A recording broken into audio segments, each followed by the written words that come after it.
everybody, it's Christine, and today I am playing with the beautiful Winter Meadows collection from Photoplay Paper. This is a lovely collection that has both winter as well as Christmas pieces in it, so it can work for that entire season, which is fabulous.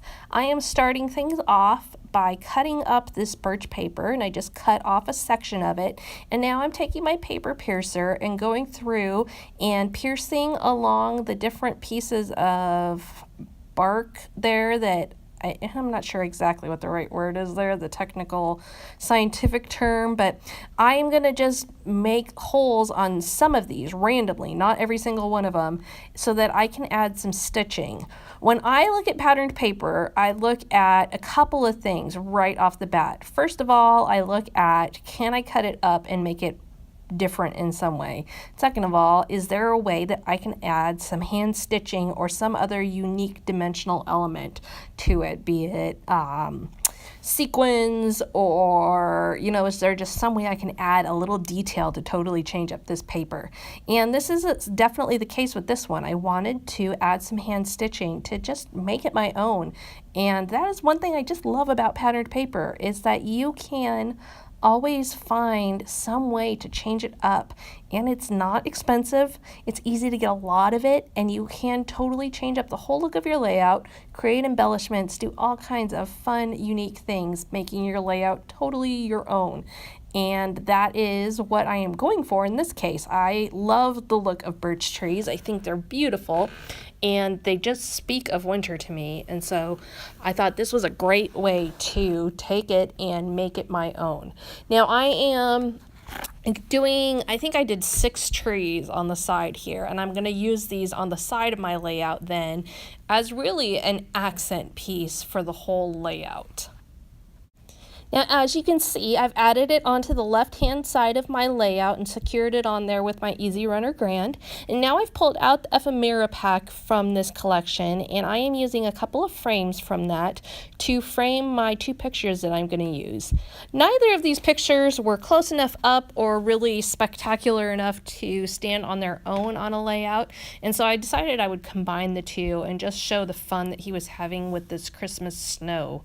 And I am going to overlap them a little bit. The one is a straight edge frame. The other one, the maroon one, is a scallop. And so I'm using the Easy Runner Micro to attach that frame because it's just a little bit thinner and wouldn't work with my Easy Runner Grand there. Now, these are going to end up on the right hand lower corner of the layout. I started off thinking they would go on this left side, but ultimately, in order to keep them as really the focus of the layout, I needed them to be on the right side. And you can see that I've popped up that maroon scallop one a little bit, so it stands out more from that background paper that is exactly the same.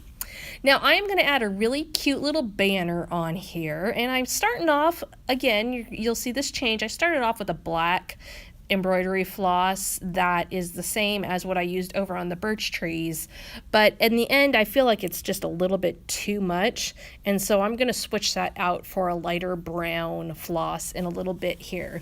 The Noel pieces come with the ephemera kit, and they just made a really cute whimsical title, and I also like the way it kind of draped between the 2 sets of trees, and so that was really like my goal with the design, is to have that Noel draping between the 2 sets of trees.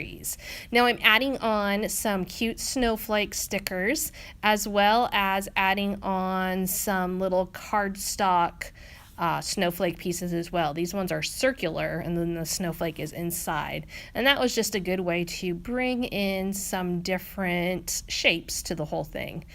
Down here at the bottom, I'm going to add in another little cardstock piece from the ephemera kit and put that down there as just a little subtitle.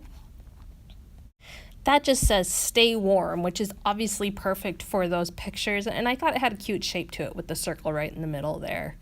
Now I am going to continue to build on my little embellishment clusters. My goal is to have them moving down towards the pictures, as well as kind of in a triangle shape around the pictures, and I think you can see that forming already. I'm adding on a cardstock sticker that is, it looks like a tree trunk, and then it has snowflake on it, a really cute accent. And although it's another circle, I felt like it worked well in this situation. I didn't want to have all circles by any means, but I think it still works for this. Now I am going to change that string out, as I said earlier, and I'm just going to put on this light brown one, which you can see already is just a much more subtle look to it. And all I have to do is tuck that under. I just used a couple of micro adhesive dots to get that in there securely. And then finally, I'm going to add in some little rhinestones just to set everything off and add a little bit of twinkle and sparkle to the whole thing. I'm mixing up my sizes, using smaller and bigger ones, and just surrounding those different clusters with them. Thank you so much for joining me today. Be sure to check out the links to this beautiful collection down below. It is not one that you want to miss. It has great colors, great little critters on it, and it's just packed with pretty Christmas and winter sentiments. We'll see you next time.